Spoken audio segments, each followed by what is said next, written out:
अस्सलाम वालेकुम दोस्तों, कैसे हो? उम्मीद है कि सब खैरियत से होंगे। अल्लाह आप लोगों को ऐसे ही खुश रखे। सरकार दो आलम सल्लल्लाहु अलैहि वसल्लम की जिंदगी पर बनने वाली वीडियो सीरीज का ये तीसरा हिस्सा है, यानी पार्ट 3 है। थोड़ा हम रिकैप कर लेते हैं कि हमने दूसरे हिस्से में क्या सुना, ताकि ये तीसरा हिस्सा हमें अच्छे से समझ में आए। हमने दूसरे हिस्से में सुना कि हजरत इस्माइल अलैहिस्सलाम की औलाद में कुसै बिन किलाब पैदा हुए। उन्होंने मक्का की तरक्की के लिए खूब काम किए और बड़े बड़े फैसले लिए। कुसै बिन किलाब के 4 बेटे थे। सबसे बड़े बेटे अब्दुद्दार और छोटे बेटे अब्द मुनाफ थे। कुसै बिन किलाब के बाद ये लोग काबा के ट्रस्टी बने। उसके बाद हाशिम, जो कि हमारे नबी सल्लल्लाहु अलैहि वसल्लम के परदादा थे, अपनी कौम के बहुत शरीफ, नेक और सखी इंसान थे, वो ट्रस्टी बने। और हाशिम के इंतकाल के बाद उनके बड़े बेटे अब्दुल मुत्तलिब ट्रस्टी बने, यानी मनसबे हिजाबा पर फाइज हुए। अब्दुल मुत्तलिब हमारे नबी के दादा थे। चूंकि जमजम का कुआं बंद कर दिया गया था, जो कि कबीले बनु जुरहुम ने बंद कर दिया था, और लोग तो जमजम को भूल ही गए थे। उस वक्त से लेकर तो अब तक मक्का में पानी की बहुत तकलीफ थी। इसलिए अल्लाह तबारक व तआला ने मक्का वालों के हाल पर रहम किया और ख्वाब के जरिए अब्दुल मुत्तलिब को जमजम का कुआं खोदने की हिदायत दी और जगह भी बता दी गई। और जमजम का कुआं खोदने के लिए चूंकि अब्दुल मुत्तलिब के पास आदमी नहीं थे, तो उन्होंने कुरैश से मदद मांगी, अपने अपने कबीले से मदद मांगी। लेकिन कुरैश ने मदद तो क्या करते, अब्दुल मुत्तलिब को भी कुआं खोदने से मना किया। उस वक्त अब्दुल मुत्तलिब को सिर्फ एक ही बेटा था, जिसका नाम हारिस था। दोनों बाप बेटे ने मिलकर वो कुआं खोद डाला, लेकिन बहुत तकलीफ हुई आदमियों की कमी की वजह से। उस वक्त अब्दुल मुत्तलिब ने अल्लाह तबारक व तआला से दुआ की।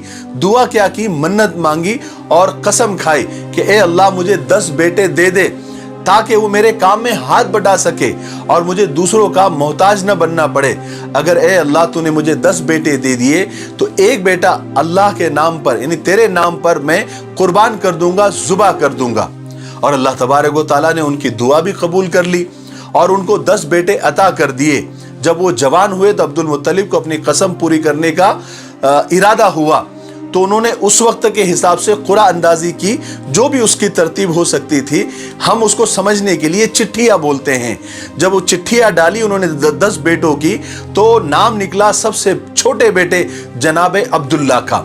और जनाबे अब्दुल्ला हमारे नबी के वालिद थे। अब आगे सुनते हैं। अगर अब भी आप लोगों के समझ में नहीं आया, तो आप वो दोनों वीडियो पार्ट 1 और पार्ट 2 पहले देख लीजिए। दोनों वीडियो के लिंक नीचे डिस्क्रिप्शन में मौजूद है। चलिए आगे बढ़ते हैं। जनाबे अब्दुल्ला अब्दुल मुत्तलिब के सबसे छोटे बेटे थे। सबसे खूबसूरत, सबसे खूबसीरत और समझदार थे। सब तरफ, यानी पूरे मक्का में क्या, पूरे अरब में उनके खूबसूरती के बहुत चर्चे थे। हर घराना उन्हें अपना दामाद बनाना चाहता था। हर लड़की उन्हें अपना शौहर बनाना चाहती थी। अचानक जब लोगों को मालूम हुआ कि अब्दुल मुत्तलिब ने 10 बेटों में से एक बेटे को कुर्बान करने की कसम खाई है और कुर्बानी के लिए जनाबे अब्दुल्ला का नाम आया है, तो लोगों को बहुत दुख हुआ, क्योंकि अब्दुल्ला से हर शख्स मोहब्बत करता था और कोई ये नहीं चाहता था कि जनाबे अब्दुल्ला इस तरह जुबा हो जाए। तो लोग जौक दर जौक, यानी अलग अलग ग्रुप में आकर अब्दुल मुत्तलिब को रोकने लगे, समझाने लगे, मनाने लगे। लेकिन अब्दुल मुत्तलिब तो अपनी कसम पूरी करने पर बिल्कुल अड़े हुए थे। आखिर एक दिन ये हुआ कि अब्दुल मुत्तलिब के पास मक्का का एक बहुत बड़ा रईस, मालदार आदमी, जिसका नाम मुगैरा था, वो आया और आकर उसने अब्दुल मुत्तलिब को ये मशवरा दिया कि अब्दुल मुत्तलिब, तुम अपनी कसम पूरी करने का कोई दूसरा तरीका ढूंढ लो। किसी नुजूमी, किसी काहिन, किसी ज्योतिषी वगैरह से पूछ लो। उस जमाने में इन लोगों का बहुत चलन था। और उस जमाने में यस्रिब में, यानी यस्रिब ये मदीना का पुराना नाम है, उसमें एक बहुत मशहूर काहिना औरत रहती थी। मुगैरा ने उस औरत के पास जाने का मशवरा दिया। ये बात अब्दुल मुत्तलिब को फौरन समझ में आ गई। वो फौरन यस्रिब गए और उस औरत से जाकर मिले और सारा माजरा सुना दिया।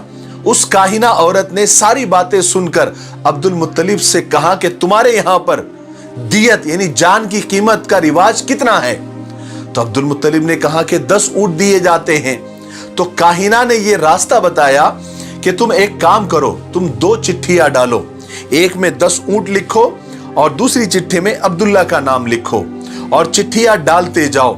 अगर ऊंट का नाम निकल आया, ऊंट की चिट्ठी निकल आई तो ऊंट जुबा कर देना, अब्दुल्ला को छोड़ देना।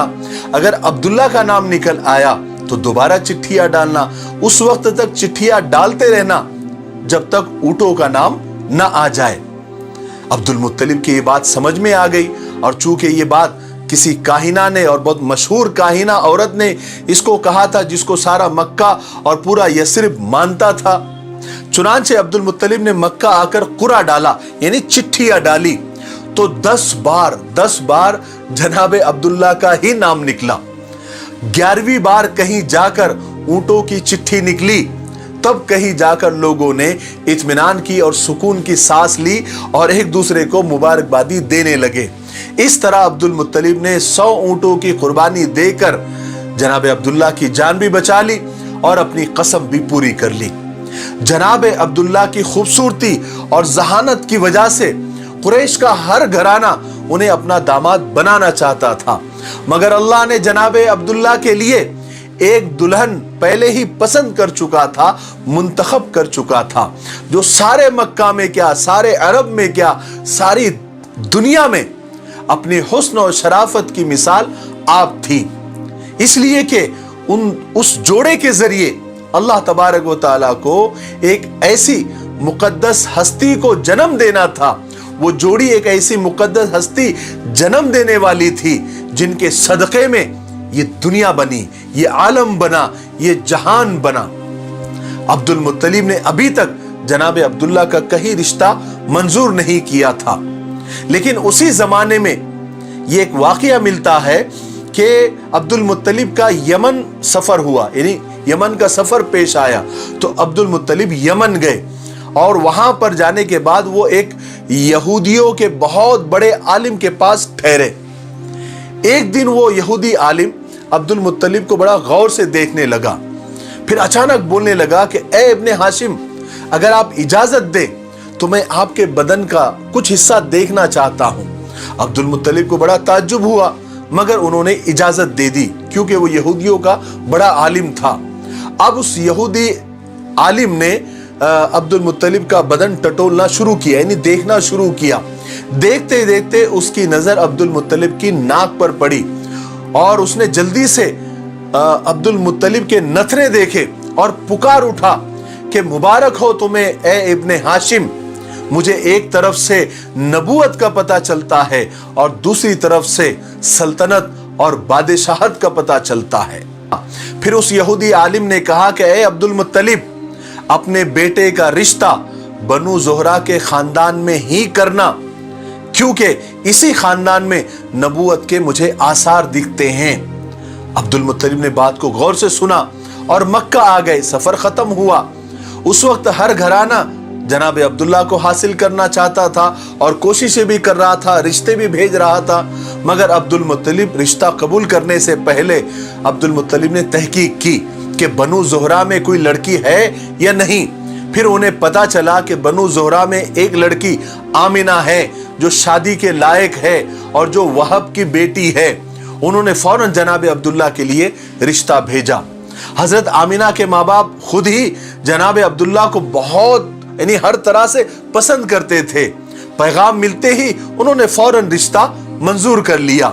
उसके बाद थोड़े ही दिनों के अंदर खानदान बनु ज़ोहरा की बेटी हाशमी घराने में बियाह कर आ गई और शादी के बाद ही जल्दी ही हजरत आमिना उम्मीद से हो गई, यानी प्रेग्नेंट हो गई।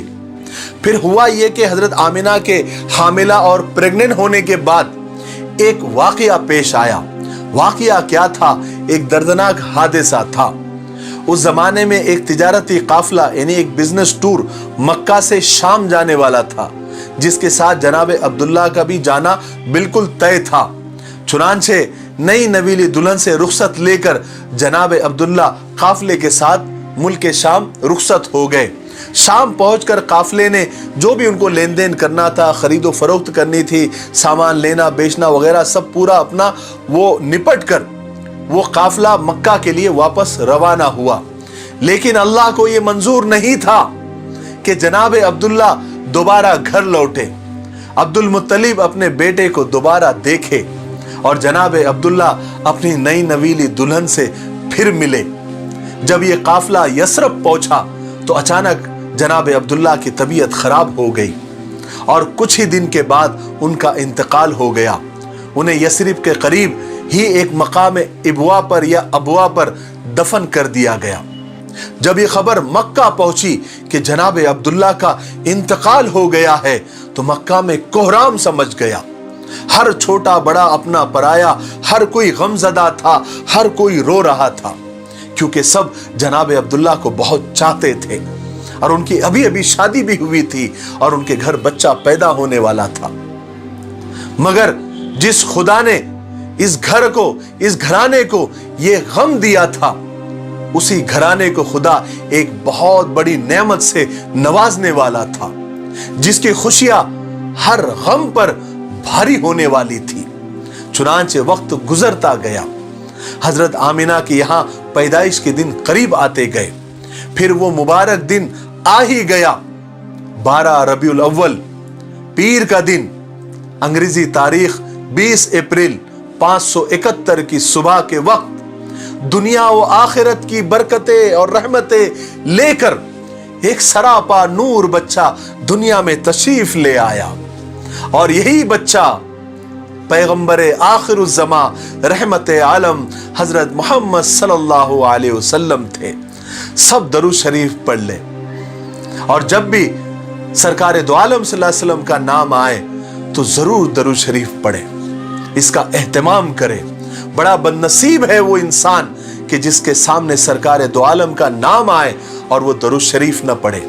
अब यहाँ पर वीडियो काफी लंबा हो रहा है तो हम तीसरे हिस्से को यहीं पर खत्म करते हैं, लेकिन आपको मैं चौथे हिस्से में जो एक वाकया आप सल्लल्लाहु अलैहि वसल्लम के पैदाइश वाले साल ही हुआ था, यानी आमुल फील इस साल को कहते हैं। इस साल जो है, जो अब्रहा बादशाह था जिसने जो काबे को ढाने के इरादे से आया था, उसके साथ क्या हुआ उसका मुकम्मल वाकया जो कुरान पाक में भी अलम तरा कैफ़ फ़अल रब्बुका बिअस्हाबिल फील ये सूरे में जिसका तस्किरा है, वो वाकया मैं आपको चौथे हिस्से में तफसील के साथ बताऊंगा। तो थोड़ा इंतजार करें, हो सकता है कि कल ही मैं वो वीडियो अपलोड कर दूं। लेकिन वीडियो ख़त्म करने से पहले मैं एक दरख्वास्त आप लोगों से करना चाहता हूं कि कल हमने वॉइस ऑफ रशीद मिफ्ताही पर एक वीडियो अपलोड कर दिया है, नया वीडियो है जिसमें हमने बताया है कि जनाब मोहम्मद रसूल पाक सल्लल्लाहु अलैहि वसल्लम पर जादू का असर क्यों हुआ था और ये जादू क्या होता है और जादू का असर कितना होता है, ये सारी चीज़ें हमने वो वीडियो में बता दी है। उस वीडियो का लिंक भी नीचे डिस्क्रिप्शन में दिया हुआ है, आप उसको भी देख लीजिए, ठीक है। और इस वीडियो को, ये जो हमने सीरीज शुरू की है जिसका तीसरा हिस्सा भी रिकॉर्ड हुआ है जो आपके सामने है और चौथा हिस्सा इंशाअल्लाह कल आएगा, ये वीडियो को आप अपने वादे के मुताबिक 5 लोगों को ज़रूर शेयर करें ताकि जनाब मोहम्मद रसूल पाक सल्लल्लाहु अलैहि वसल्लम की ज़िंदगी हर नौजवान तक, हर छोटे बड़े तक पहुँचे और लोगों की जो गलत फहमियाँ हैं वो दूर हो जाए, ठीक है। तब तक मेरे लिए, पूरी उम्मत के लिए और पूरी इंसानियत के लिए खैर और भलाई की दुआ करते रहे। अस्सलामु अलैकुम व रहमतुल्लाहि व बरकातुहू।